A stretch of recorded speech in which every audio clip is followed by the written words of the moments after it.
All right. Well, everyone out there in YouTube and Twitch land, it took 3 episodes, but we finally got the parents to come by and say that, yes, he does live with us. He has an address and he has visited. He knows what the MCU is. Not by much, but he knows. Go ahead with the synopsis, Mike. Okay. First of all, for those who don't know, we are talking about the city of Madripoor, which they briefly referenced in this episode. But the majority of this episode takes place with Mark and Layla in Cairo, doing what they're doing to find Amit's tomb. And in this episode, we meet the Ennead, who are basically the avatars of the other gods. Useless Incorporated.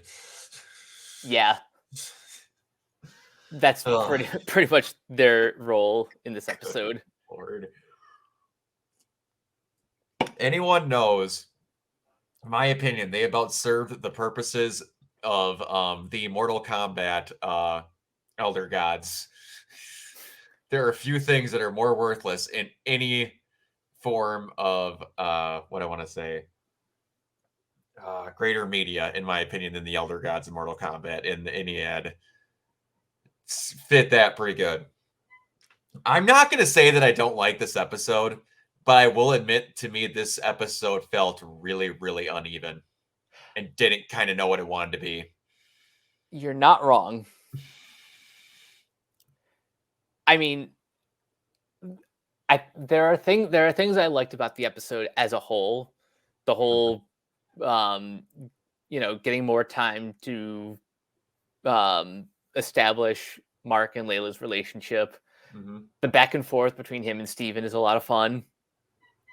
And Arthur Harrow, I think, is slowly starting to become a great MCU villain. Starting to. Like, the cool detail I like about his character is every time he even like takes a step, you hear the glass under his shoes. I do like that, but I am telling you, I will hate him as a character. They have 3 episodes now that they have left. There better be an explanation for that glass outside of a cool character trait. You got 3 episodes left to tell me why he has glass in his shoes. It must have something to do with like either the ability to feel pain or maybe he feels no pain and it's like maybe, I don't know. It's just they got to give me something. That's all I'm asking. But yeah. Anyway, so we had a little bit of like a early scene where they show Layla with is that her mom? I think so. Or just like some sort of relative, maybe an aunt, something like that, where they are talking about that. I guess she deals in the black market quite a bit, or has been at least recently. Yeah, and that was about it.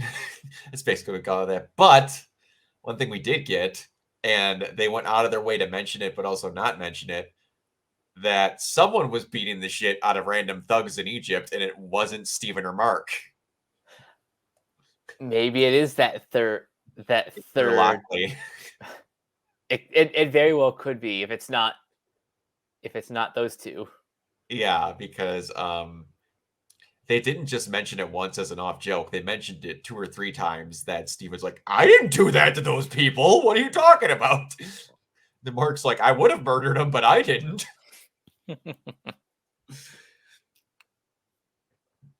Yeah, and like how you have Steven building up a little bit more strength now to be able to take the body back. So there's an actual rift between those two as far as actual power to take the body back now. And we're learning more and more that Khonshu is the redheaded stepchild of the Egyptian gods. So basically, like Venom, back Yeah. on my home planet, I too was a loser. I was a loser like you. Yes. And then, like I said, there was just a bunch of bouncing back and forth. There was a lot of like, this is again like a lot happened, but nothing happened kind of episode. They had the meeting of the gods that, in my opinion, was kind of where the episode went big, because like, cool, we're gonna have this awesome thing that like he made it turn to night in the middle of the day, and that summoned them because making it turn night pissed the gods off Somehow. I guess. And like, again, people in the comments tell me if I'm missing something, because I was kind of like, things just happened to kind of happen in this episode, which I thought was weird. But and then yeah, they just have the meeting, and it's like all these gods are here simply to observe but not interfere. So their main job is to look at what's going on in Egypt. So Khonshu brings up that Harrow is trying to bring back Amit. None of them notice this when they're the ones in Egypt that are supposed to be paying attention. And then Harrow goes, No, good sirs. Khonshu is manipulating him, and if you could talk to him himself, you'd find out that I'm innocent. Why don't we speak to Mark himself? Huh? How about that? Cool. We want to speak to Mark, please. Khonshu was completely honest. I am of my own accord, and Harrow is actually doing that. You see, he's confused. What? It all accomplishes nothing. What? They just went, if he could do this thing, I would be wrong. Oh, he did that thing. As you can see, I am still not wrong.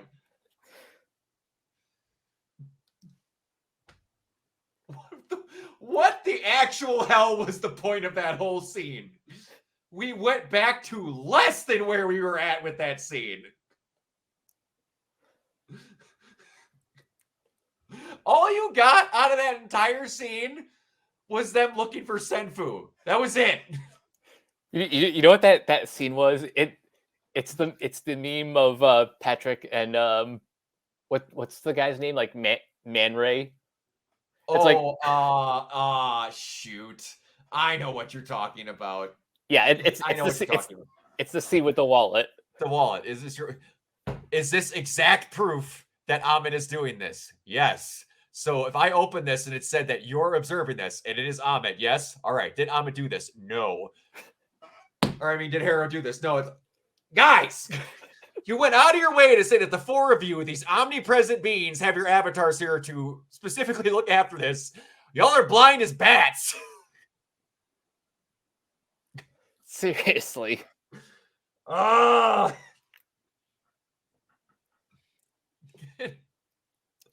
I just and then like that scene set me off. Something fierce. I was like, y'all were doing really good and had no scenes to be stupid in them, and that one was just, y'all could have came up with a much better way to get him in contact with, was it Hosen?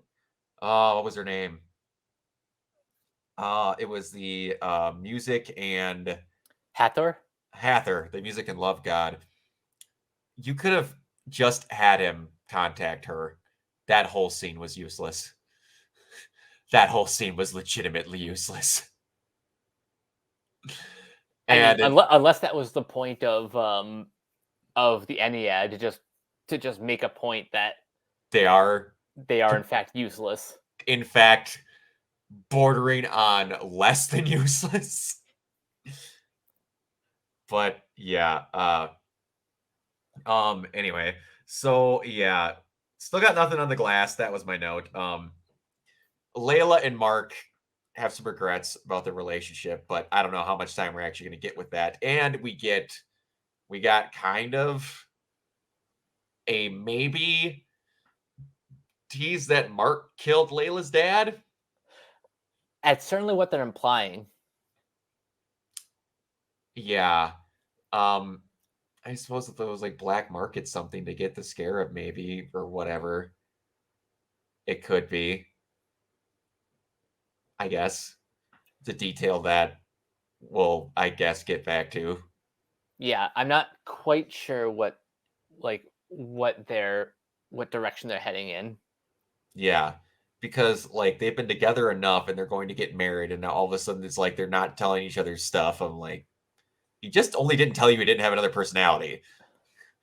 And now all of a sudden everything he's done, he's like, there's 9,000 things you aren't telling me, Mark, just because you didn't have... That was a lot to tell someone. By the way, I have a split personality and I am the avatar of an Egyptian moon god. That's a lot to unload on someone. That doesn't also mean I killed your dad. I that is one of the annoying tropes I hate. Like one of the annoying things about the lie revealed is like one lie and ends up unraveling their whole relationship. Exactly. And then whenever they do this in most things, it's like, oh, he lied to me once. That means I should believe what the villain is telling me because you lied to me once. Oh boy, what else do I not know what's happening? Even though I saw that guy kill without prejudice and I know he's a manipulative douchebag. Maybe. Oh, it's right up there with. Oh boy, what season was that of Arrow? It was a season of Arrow where Felicity was being haunted by her ex-hacker self doppelganger thing in That her. was either season 4 or 5. Yeah, it was one of those two. But like in her dream, her imaginary self grabs the book out of her own hands and then chucks it across the room. An imaginary being can't do that. That doesn't happen. That is one of the other tropes that pisses me off so much that they're just like, we want to prove a point. You don't have to go all the way with it because it doesn't make sense. But anyway, yeah, and then like they mentioned Madripoor, so like again, we're starting to get sprinklings. I was like, are we going to have like Zemo like at his house? Like, what was gonna what? Because you would have talked black market deals and other random stuff. That's where you go.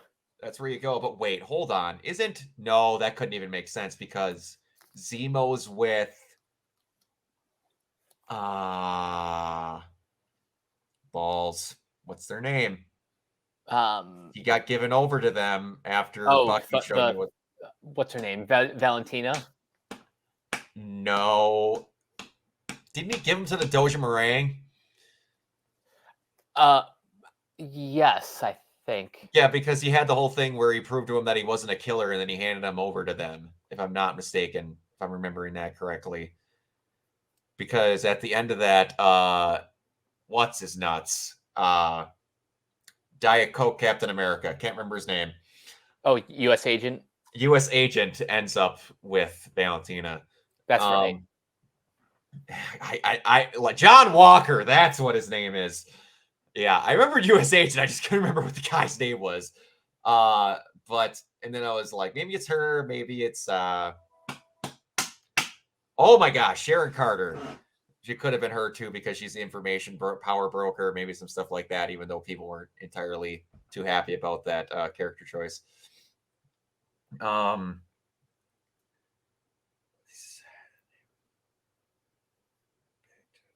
Oh yeah, I did get a kick, I will admit, out of halfway through that fight.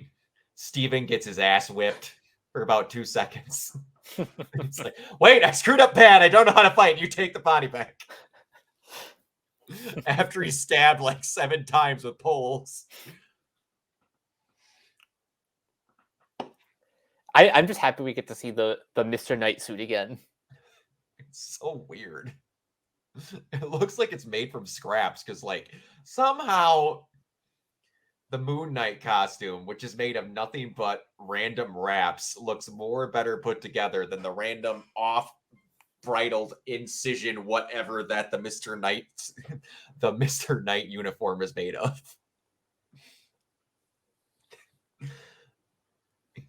I'm then just like, if they actually show Jacob Lockley in this next episode, which is like we're halfway through and they're kind of introducing another personality. I didn't think they were going to touch that.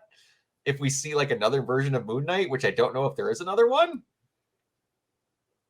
Because again, I'm not looking this stuff up because I don't want to know.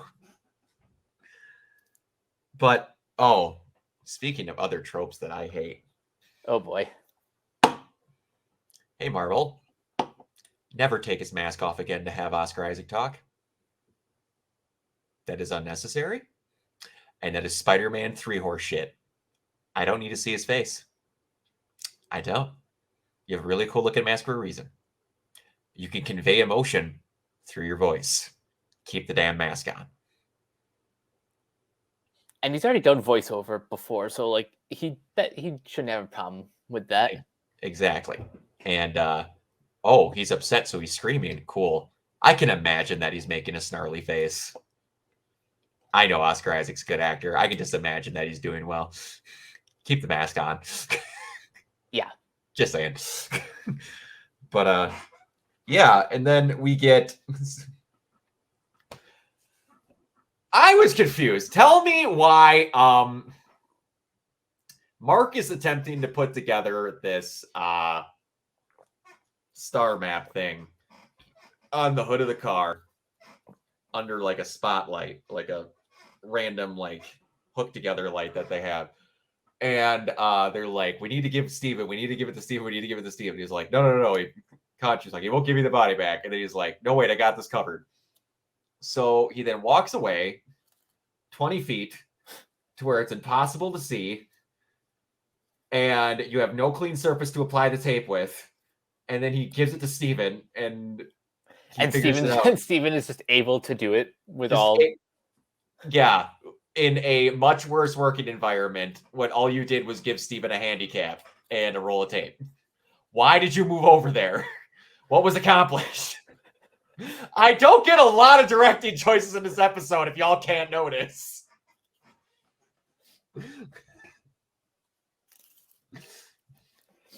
I mean, the only explanation I can think of is, Mark was just being grumpy about the whole thing, so he just kind of went off, pouted around for a bit. But then he could have just gone back onto the car and be like, oh yeah, so this is what we did. Exactly. Like, think about it. Okay, and then while the pieces are still sitting on the hood, we'll have him walk back as Steven. Like, they had a chat. They walked off, had a chat. You didn't hear it, but you could tell they were arguing. And then they go back, and he's just like, hello, love, and he just does the thing. You didn't have to have him doing freaking paper mache in the middle of the sand with no light. It's the no light part that bothers me more. Yeah. And okay, so then they have this star. Okay, I get it. It's a star map. I get it. It's very on point. And then he knows he's going to get in prison from doing this. It's like, so to try and find Senfu's tomb, he turned back the sky so that they could see what it was like the night that Senfu was whatever that they recorded it. Is it just the act of making the sky look old that did it? Because in my opinion, I'm just a lowly 31-year-old white boy. What do I know? This entire time we've been having Khonshu take multiple hosts, beat the ever-living shit out of and kill random people, all for the search of Amit, who Ennead proved to not give a shit less about. Almost give less than shits. And they have him call this meeting. They don't get mad at him. Whatever. And then they do this thing, and it's like, by the way, No, sorry, you're permanently grounded. No more playtime for you.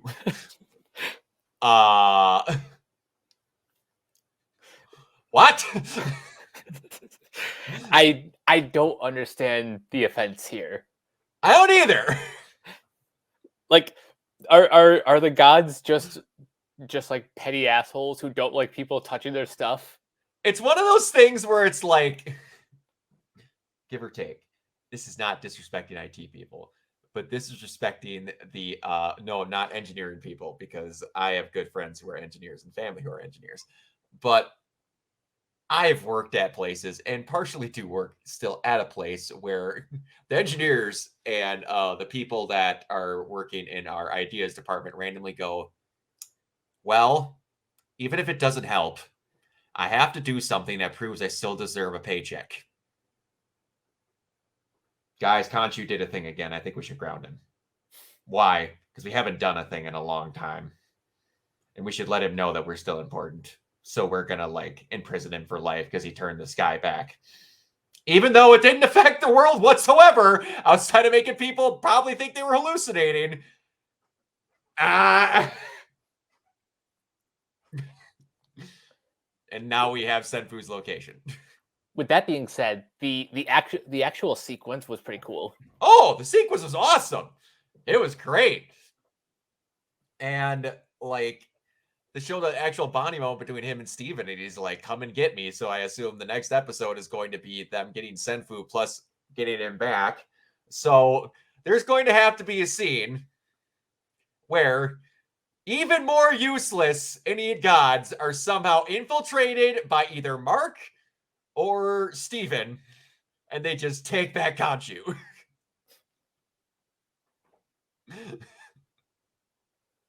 So yeah, the biggest takeaway from this episode is the Ennead are fucking useless. Absolutely.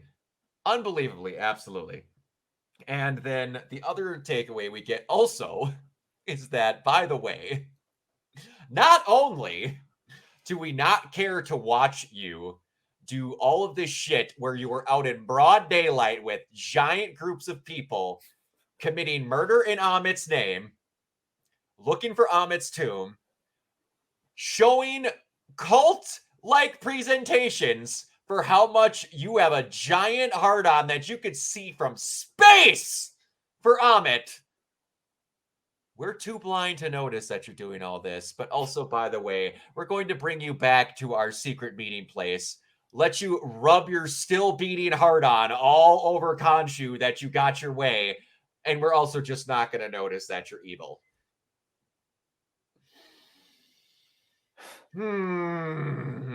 This is like in the top selection for most useless set of supposed to be protective deities I've seen in anything in my entire life. Right up with like the Guardians of the Universe from Green Lantern to I want to say the Watchers, but Uatu actually does some things. And half the time gets yelled at for doing it. But like with the Watcher, at least, he's like, his legit job is to just watch and record. They can do things, but you denied humanity. No. Humanity threw one too many hissy fits, and then we decided that we just want to watch. And by watch, I mean not watch whatsoever, and actually be the exact opposite of what our job is. But yeah, and then we also learned that Haro liked being Khonshu's avatar because he quote unquote broke him and liked dealing justice. He just was not fast enough, as we've learned from previous episodes. Yeah, he's very impatient. Or, as from what I'm gathering from this episode, the literal only Egyptian god that does his actual job. So by him being too fast, you mean he actually does something. No, I mean being too slow. He's the one that's too slow out of all the Egyptian gods? Really? The other people haven't even gotten out of their cars to check in for work yet. This guy's finished 5 weeks worth of his shift and he's the slow one?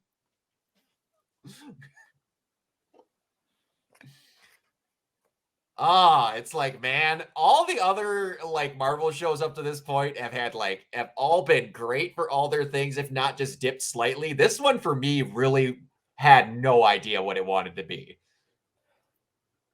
I don't know what it is about it, but I still like the ideas that were presented in this, but the Ennead really like popped a hole, like blew a hole in my sails. I'm not ready to give up on this yet because from what I've heard, episode 4 is like the hype. Oh, I don't doubt the rest of the series is great. This episode compared to the other two, which were immensely good, this one they went from like 2 9s to like a 3. I get it though, because the Ennead are just as bad as the Elder Gods from Mortal Kombat. Exactly, and I don't doubt that the rest of this series is great, but just don't have Haro get his way from now on, literally because the people that could stop him flat on a dime are lazy. I don't want the villain to succeed, literally because the ultimate power-heavy deities just went, yeah, but then I'd have to do something, though. It's not like, imagine, okay, the TVA just was like, sweet. We know exactly what we could do, Loki, and we could help you out. It's like, no, you don't do that. But anyway, enough of me complaining about that. I still do like the series. I love it a lot, but man, this one was a downgrade. And I have heard the same things about episode 4 being great. So we're going to hope for it. And I would never give up on a series that quick because none of these at the end have disappointed me. There have been dull moments. It's just that I think this might be the worst Marvel series episode they've made. If I'm being honest. None of the other ones jump out at me as being waffled as what they were going for, except this one. I think that's fair. Because yeah, you know, you can say what you want about some of the lesser what if episodes, but at least those were as good or as bad just based on the concept alone. This I mean, maybe other people have a less harsh opinion on the Ennead, but the Ennead are still useless. They are still useless. And man, if they do any sort of help at the end and it comes with no sort of, I want to say, turning them around as far as Mark and Steven are concerned, I'm going to be even more irritated because I'm just like, hey, but we helped too, though. We didn't before, but we did now. You like us now, right? I hope it doesn't pull one of those. Yeah, no. We need one scene of like either Mark or Steven just chewing them out for being like just zero help. Yeah, exactly. And it's like they have their the one god who from what the sounds of it used to be maybe a lover of Khonshu. Was that what I was picking up there? It might have been. I saw some I saw a little bit of history there. Yeah. So they have an for someone to possibly help them out. But yeah, we'll see. I still overall liked it. I just, like I said, not as hyped as I was for the other ones. So we'll see. Maybe it was because this was kind of like the remember how excited, and wow, this is going to spoiler alert because you people have not seen those fresh takes yet. Remember our opinion when we went from the first 2 rebuild films to the third one? Yeah. And now the third one was insanely plot heavy and just kind of didn't know what it wanted to do to make the plot work. This is how this feels. Yeah. Still a great movie, just didn't know how to convey what it wanted to convey. I'm still kind of shocked how wonky that movie was. Well, it was the first time Anno got out of what was pre-established with a little bit of tinkering to bold new horizons, and Anno was going to Anno as hard as Anno had ever Anno'd before. And oh boy, did he Anno. Thank God 3.0.1 exists. Oh, yeah, and it's great. Absolutely. Anyone who's not seen those rebuild films, go take a watch. They're pretty good. 3 is kind of but it's pretty good. You and me had a much better positive opinion on it than Cameron did, but yeah. But yeah, I have no idea what they're gonna do in the next one outside of look for Senfu and possibly rescue Kanchu. You know what they actually possibly could do? They, while looking for Senfu, and you're gonna have to remind, what is her name again? Layla? Nope, the god. Oh, I'm terrible with names, people. I apologize. Hathor. Hathor. Maybe she's the one that helps out Khonshu, and they have like kind of a split thing there. Like they split the episode up between those two things going on, which I could see. She's kind of just maybe she's just going along with all of this to do what they got to do. We'll see. Maybe. I don't know. I don't. You got any predictions on what's going to happen, or? I mean, not really. Other than a kind of sort of rescue mission. Yeah. But I definitely think we're going to see more of Hathor. No, I believe so too. They went out of her way to give her a defined character and like a name, and like they give or take, they gave everyone else, but outside of like the main leader, they really didn't give anyone that much screen time or lines even. Yeah. No, there's a reason why she got like the most attention. Yeah, absolutely. But yeah, that's really all I got to say on it. Moon Knight, explain the damn glass in his shoes. And do not do any stupid more crap with the Ennead anymore. If it's going to be with the Ennead, make it good. That was not a good start. All right. On that note, we're going to head on out of here. Mike, where can they find you? You guys can find me on Twitter at Captain K42. You can check out my quick thoughts on letterboxd.com/CoachK42. And you can find me in all the Facebook groups just at my name. You can check out Renegade Pop Culture on Facebook and Twitter at Ren Pop Culture. You can also find us on Podchaser and the Banana Meter. Listen to all of our podcasts on Anchor, Spotify, Apple Podcasts, etc. And last but not least, everything can be found at renegadepopculture.com. Need an escape? So do we. Absolutely. And you can find me everywhere at Organoid Zero. And I have to redo the audio switch delay on my Twitch because now I realized thought I had fixed it. Apparently I didn't. So that's why I stopped streaming again for a little bit, because I have to get that fixed, because oh boy, that delay is atrocious and I don't want anyone to have to watch that. Streaming through an Elgato is something else. Once I finally get a good PC, I'm going to actually get a capture card inside the PC, because dealing with that delay sucks. But anyway, yeah, we will see you guys next time. Bye. Peace.